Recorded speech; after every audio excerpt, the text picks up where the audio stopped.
This is the Chatter Squadron Weekly News Roundup, the best source for Star Wars news in the galaxy. Chewie, get the holonet up and running again. We don't want to miss the show. No! It's a book! It's a cookbook! And then the alien puts the last guy on and they take off and go away. Hello, everybody, and welcome back to Chatter Squadron, your weekly dose of Star Wars fun and positivity. My name is Tyler Bucks. And my name's Mike Calhoun, and I certainly am not going to be eating any human beings on this show. No, or during our little break that's coming up. Yeah, I won't be eating any human beings on break either. Unless our break goes horribly wrong. Yeah, unless someone, you know what, you'd have to really convince me with a really good, compelling argument that I should eat human beings. Well, I mean, you'll have some free time. Someone might be able to do it. Yeah, you're right. I could read that book. And you're watching the Weekly News Roundup or listening. Who knows? We have some stories for you in this Weekly News Roundup. Some. We're going to be talking about Favreau, who is the creator of The Mandalorian, and he spoke with good old GL. We talked to GL, the Green Lantern, also known as George Lucas. I wish I was able to get a word in edgewise, but apparently he's been busy since last week talking to us, but then it looks like he went and talked to Jon immediately after. It would be easy if we just got another handset in the studio so we could actually talk to George together, but we only can afford one. Yeah. But you can change that. If you're a subscriber on Patreon at any level, you're helping us produce the show. You're helping us with our hosting fees. You're helping us get a new board when this thing breaks, because it totally is. And you're helping us get a handset, so maybe Tyler can talk to George Lucas next time. Yeah, I mean, that would be awesome. I would love to talk to him. He seems like a rousing, spirited man. But speaking of the Patreon like that, you can join for as low as $1 and possibly be on the tiny chair of Tiny Victories, which is between us right now. Who happens to be upon the throne right now? Rick Villanueva is back on the throne, and there's a little thing that he helped us with when it comes to the myths and fables part of the show, which the next tease. Somehow Rick has his hands on that book already. So we're gonna cover what the artist said about writing the book, not writing, but illustrating the book, and then some of the things that Rick has said about it because he's read it. Yeah, the lucky duck. Read Villanueva. It's not coming out until sometime in August, but we will get to that when we get to it. But first up, we have This Week in Star Wars History. So the first thing that happened this week in Star Wars history is Gary Kurtz, producer on A New Hope and The Empire Strikes Back, is born, and that's July 27th, 1940. That's to the day today of this recording, July 27th.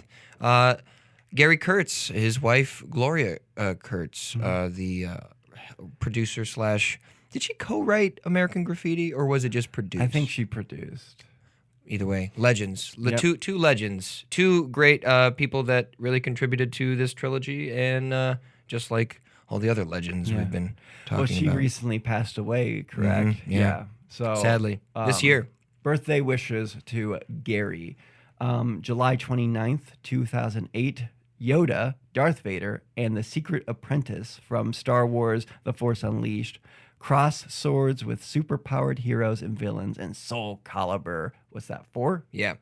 Soul Calibur 4 was weird. It was like, I think it was the first Soul Calibur for the generation of Xbox 360, PS2, and GameCube. Okay. And maybe they didn't do GameCube because Darth Vader, and that's what it was. Darth Vader was on the PlayStation and Yoda was on the Xbox. There's no reason for that to have happened except color.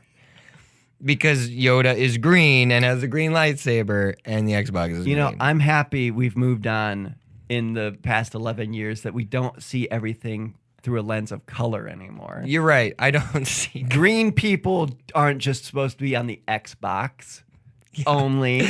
Yeah. Come on. Yeah, I totally get it. July 31st, 2003. George Lucas allows subscribers to hyperspace on StarWars.com to choose the paint scheme, of Obi-Wan's new astromech droid, R4G9, in Episode 3. Awful. That's kind of cool. And it also kind of dictated the color of his spaceship as well, because he kind of matches Yeah, red and I guess, but that's kind of interesting. I don't know if people knew what the fighter was going to look like, and that's why a lot of people chose that color scheme for R4, or they just were a happenstance. You know what I mean? If I have any sort of like prediction, it's George going, well, they wanted the droid to be red, so let's make the whole ship red. Yeah. Just because it's like a color association or something. Maybe not. How easy is that? Just if Well, it looked cool.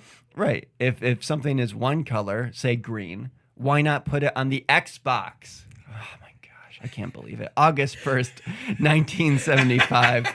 George Lucas completes his third draft for Star Wars, now titled The Star Wars, From the Adventures of Luke Starkiller. Wow. Yeah. Starkiller, man.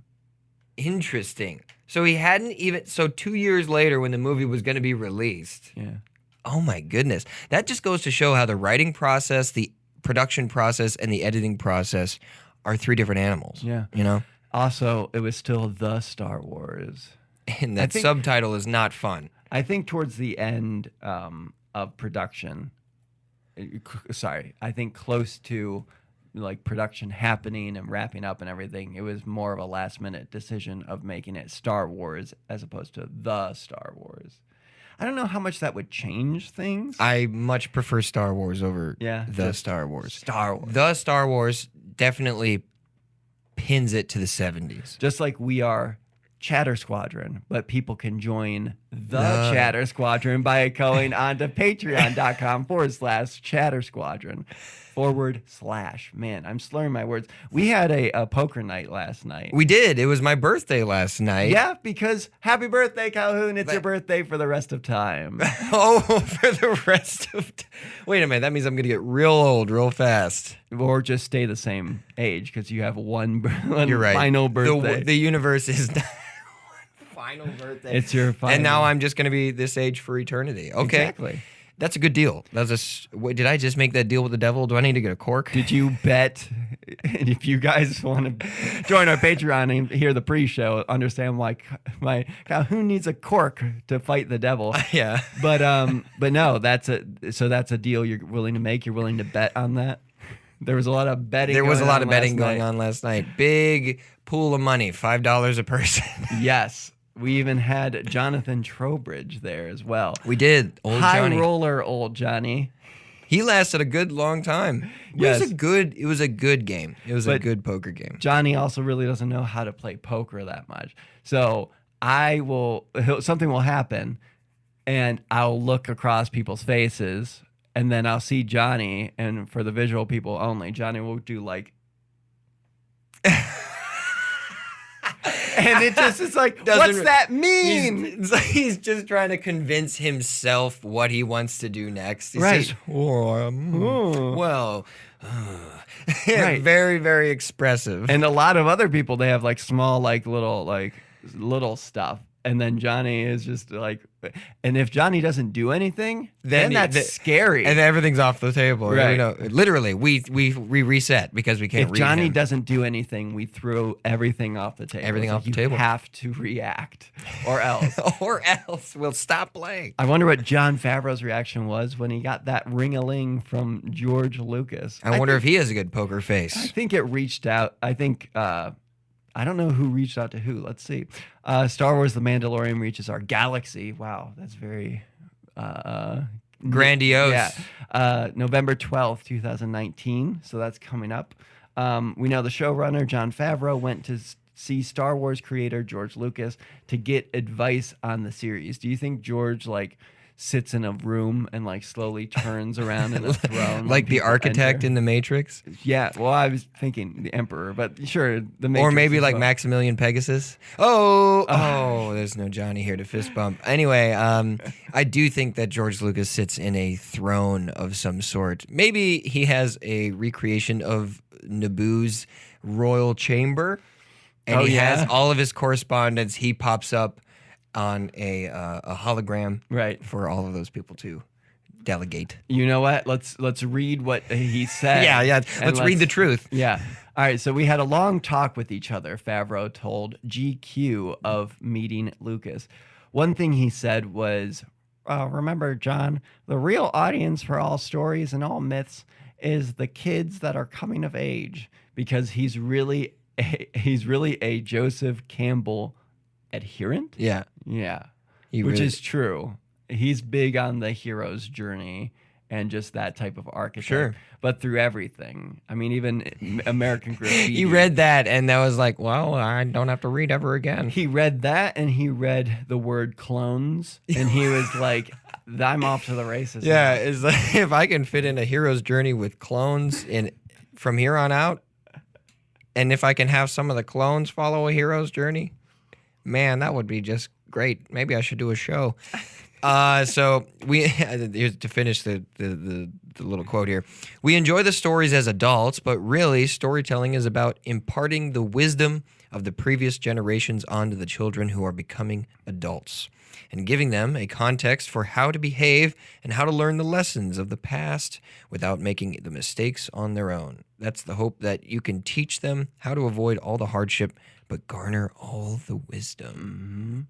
What a wise man. That's something that Yoda said to Luke in The Last Jedi was about the next generation. He said, they are what they grow past. Oh, goodness gracious. That's okay. Look it up while I talk about Jon Favreau meeting George Lucas. They've met on many occasions prior, obviously, and then Dave Filoni, who's heavy into the production of The Mandalorian, obviously had many meetings, multiple, probably daily meetings when they were creating the Clone Wars. Mm-hmm. The Mandalorian, although it's going to be most assuredly an adult-themed show, like, Well, okay, it'll I be think it'll PG-13 equivalent. It'll have not adult. That's like Yeah, I said you're right. It's I such said a rating like. Yeah, I shouldn't have dialogue. said so. Adult-oriented content, just because it's going to be the nature of a bounty hunter going after his prey. Mhm. But I still think it's going to follow some really good typical tropes of good storytelling with heroes and villains abound. And heroes' journeys, maybe some Oh. clones, Sice Noodles. Would we see Jar Jar a Binks. live-action clone remnant in this? I don't think I so. don't know. It's They'd just be- so long past. Well, like we talked about We last did week. talk- yeah, with last week Captain was- Rex. But the thing about that is, he would be even. was so he'd be getting retconned. older and older, and like Yeah. all clones would be pretty much Super old, really yeah. old. The basic gist of that quote is, "We are what they grow beyond." That's a great quote. And that is the true burden of masters, is your whole point, which is the exact opposite of like Sith, but it's you want them to be better than you are, Right. and that's the burden. Is at some point you have to let them go. Some point you have to let them do their thing, and understand that you did your best. Because even if you did your best and you don't think it wasn't enough, well, that's kind of the point. It's about them to take it further. It's for them to hopefully be better than you were to them. You know what I mean? No, it's a perfect metaphor for Star Wars now. Mhm. Like whatever he did, he's hoping people will take it further and make more and better stories. That's something I posted about in the week. Just I wanted to quickly go over it. I made a long post on Star Wars News on Facebook about just how we discuss things with each other about Star Wars, how we talk to each other, how people have debates and everything. So if you want to go check that out, that's pinned on Star Wars News on Facebook. But that's one of the things that I was talking to people in comments and whatever else about their love for the expanded universe, or any type of material, is instead of taking somebody's I guess you would say, like, lack of knowledge about something as I wouldn't say as an attack, but as a feeling of they don't care about this as much as I do, take it as an opportunity to let them know why you enjoy this thing and fill them in about what you think is so interesting about it, so you can pass that knowledge along. Right. Because as time goes on, there's going to be younger and younger and younger fans. Yeah. And us as these people, these holders of wisdom, Sure. we're going to have to pass down that knowledge for them to be able to carry on and into the galaxy and train new Star Wars fans into Someone that's watching Star Wars right now very well may likely write a Star Wars movie in the future. That's all the context you need in order to treat other fans with respect. with stories and fables and myths and dragons and stuff. Let's move on to Grant Griffin on his stunning paintings from Star Wars myths and fables. Can I please just say how great it is that the universe shook up this version of a griffin writing a book or illustrating a book about myths and fables? Is it an actual griffin? You be the judge. Yeah, he's Grant Griffin. He is a griffin. Yeah, I mean, Just like I'm a Calhoun and you're a Bucks. so if I were to go to his house, would it be a griffin door that I have to walk through? Oh, I was like, where's this going? Oh, man. So Grant Griffin, the author. No, excuse me. We've done that twice now. Yep. The artist, Illustrator. the illustrator of the book Star Wars Myths and Fables. If you're unaware of this book, we have a brief. Don't we have a brief summary of what it is? In advance of the book's release on August 6th, StarWars.com is excited to release 3 beautiful images from Myths and Fables, all painted by Grant Griffin, and in brackets it says this is a real griffin. Like the fairy tales of old, each story in Myths and Fables is paired with an illustration. Griffin tells StarWars.com while squeaking and eating a dead rodent. My job as the illustrator was to try and depict how an in-world artist might interpret space tales that have been passed down across the galaxy, and like a game of telephone. By the time the stories reach the artist, they are pure myth and fantasy. Based on rich, larger-than-life, magical touch of these works, we'd say he's succeeded. As a fanboy and illustrator, getting the opportunity, and real-life Griffin, getting the opportunity to work on Myths and Fables was pure fun, Griffin says, as he flaps his wings. And I hope fans enjoy the art as much as I enjoyed painting it with my claws. Check out the images below. With my claws and beak. Yeah. Which makes it even more impressive. These beautiful works were done without hands, without opposable thumbs. He didn't rip them apart with his talons at all. Yeah, he's extremely delicate, very delicate. One serious thing I want to say about this is how this is something I never knew I wanted so much from the Star Wars universe, because this is something that you would kind of like, you're hanging with your friends and you're like, oh, I love Star Wars. Did you just see the most recent one? You know what would be cool? What if they did some sort of like perspective of, this is just something we hadn't thought of, and someone obviously did, and then executed the idea, and we didn't get it until the Disney era. So that's a huge fruitful thing.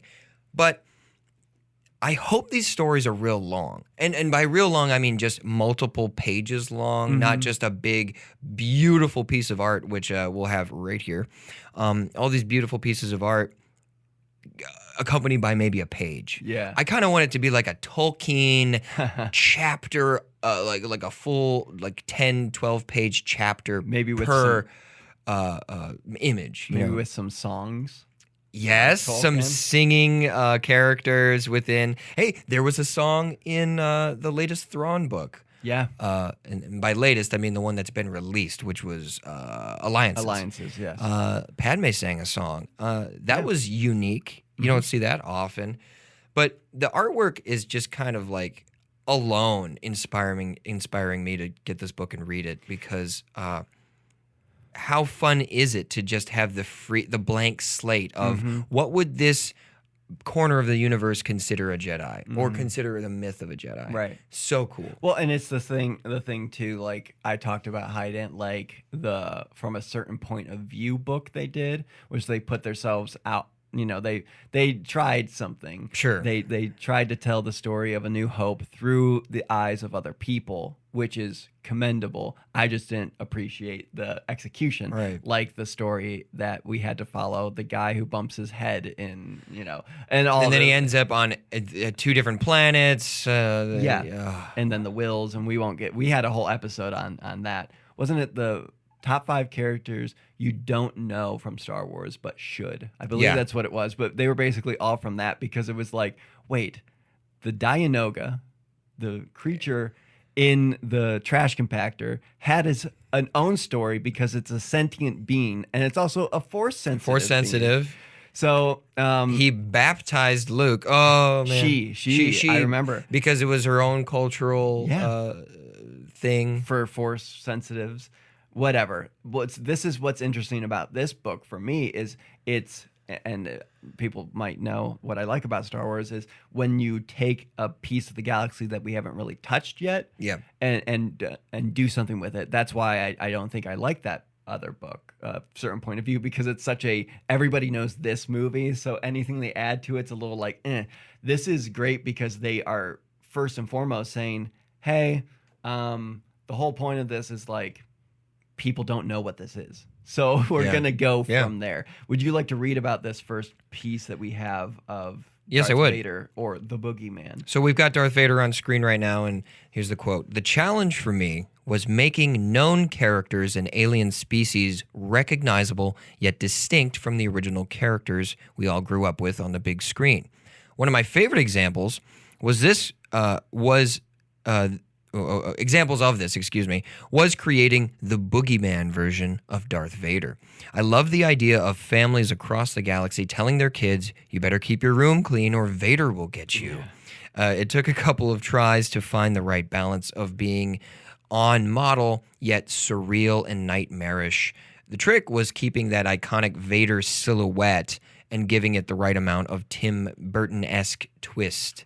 I bet that's really an honor for Tim Burton to be mentioned by an artist, that he used his art style and his inspiration as an inspiration. It's also a great idea by him to keep the silhouette, because you would have to think the silhouette of Vader would be the most prominent thing that people could make out of seeing him, or people who did see him. Was he had this cape, he had this bowl cut almost, this helmet, and then it just protruded this laser from his hand. That's about like the most you get, and that's what we see here. Sorry, it's basically a skeleton. That's what I was going to say. Man. His mask. His mask is very similar to like a bear skeleton skull. Kind of like a skull, and that is mostly prominent in this image.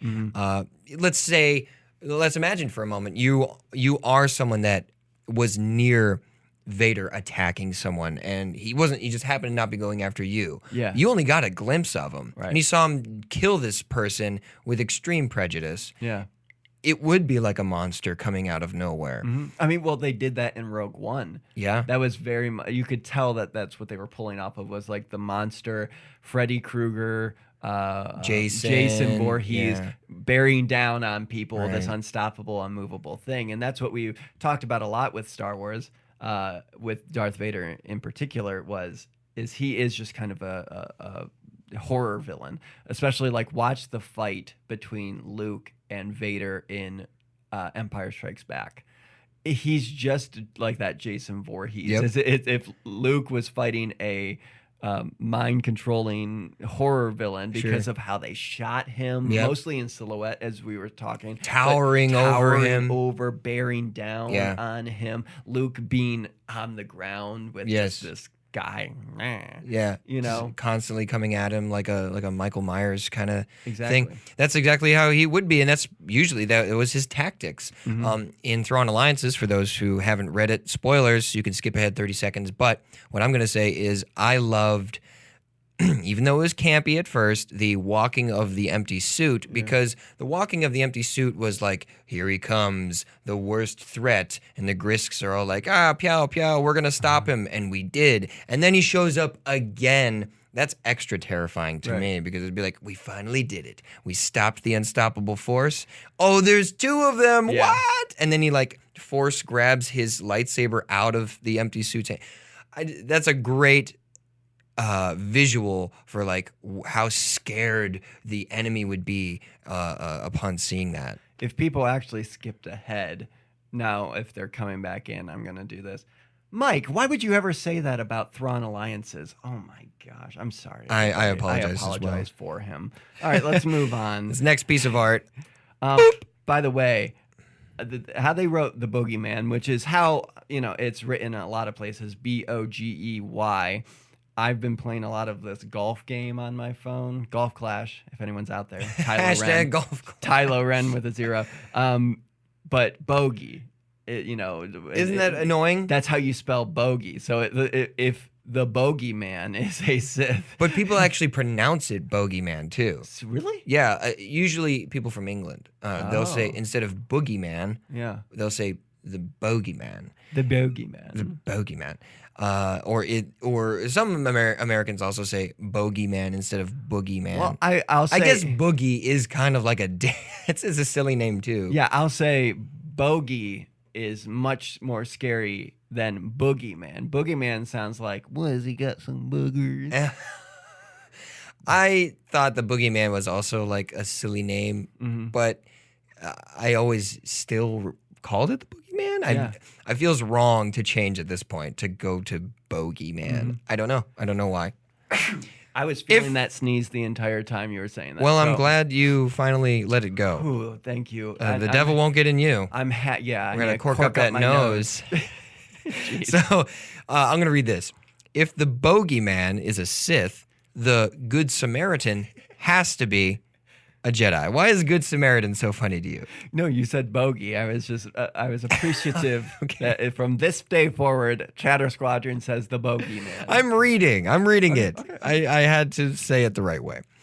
The initial idea for this story was to mirror the evil version. Sith versus Jedi. Destruction versus abundance. You get the idea. I have always leaned towards the dark side, so it was challenging switching gears from skeletal Vader to the sunshine and rainbows Jedi version. I feel like this guy doesn't really get Jedi. They're really sunshine and rainbows. He puts in parentheses, I did have fun channeling Bob Ross and putting in all these happy little birds and trees, though. The biggest struggle we had with this illustration was getting the right look for the Jedi. The art directors wanted a heroic, angelic feel, and for inspiration, I dug into Ralph McQuarrie's original concept art of Luke Skywalker, meshed with this Wythe, is that how you? A Wythe fairy tale knight. It was extremely satisfying painting a Jedi in full chainmail and rocking a shield. In the end, we ended up going for a more iconic Jedi feel and added the hooded cloak. As you can see, though, we did keep the armor and shield, so I was happy. I did take a real like detailed look at this one, and it is very medieval. Oh, for sure. Knight walking from the castle-esque, and You're heading to some adventure. This it looks like it could be a stained glass window. Oh yeah. See, this shield, this use of the shield makes sense to me. Do you remember when that comic came out with Vader, who was on a horse with a shield, and the shield had the insignia of the Empire on it? That didn't make sense because this makes so much more sense. Yep. Myths and fables, knights and the round table, like that type of thing. And so that's why I'm happy to see something like this be like, yes, that's where a shield is. A shield is in myths and fables. Correct. Not in a random comic. Completely agreed. And while he's on a horse, like, come on. Vader, right? That is in that comic. Granted, we never read that comic, so maybe that was just a cover for something that had a good explanation. Maybe if you're listeners, if you guys read that comic, comment, send us a message on Twitter, Instagram, Facebook, and be like, "Hey, this is why he had a shield." And if it's a dumb reason, we're gonna laugh. We'll laugh on the show, and we won't say why we're laughing, but you'll know. The next one is interesting. So, do you remember is the picture about to be up like right now? Right now. Okay. Do you remember the live action Chronicles of Narnia? Yes. And both of them. The youngest sister in Yes. the Chronicles. Does that not look like her? That's totally her. Was her name Rose or something? Are you saying the character? the or- character? I don't know. I believe know so. there was Susan, there's Peter, there's Edwin, and I think I'm missing her name. I think it's Edward, but well, either way, that does remind me of her, Right. especially in a myths and fables kind of scenario. Well, especially with the knife. Oh, yeah, Let me she look at did have the knife. It's like a bonish knife. I don't For want the to listener, he had to like maneuver around the microphone. I don't and it want to looked- move the mic. For anyone else who's noticed previous episodes where my voice You is were right. cracking, It's Edmund. It's Lucy, by the way. Her name's Lucy. Lucy. Edmund, Lucy, Susan, and Peter. If people have heard cracking in some of our later or earlier episodes, I apologize. That might be me. So Cracking? the Oh, yeah, the sound effect. Anyway, so this one where I'm going to talk about the Narnia picture. What's more challenging than painting iconic Star Wars characters? How about making unknown characters look and feel like Star Wars? What was a new hurdle I ran into for this illustration? Luckily, I had some help. One of the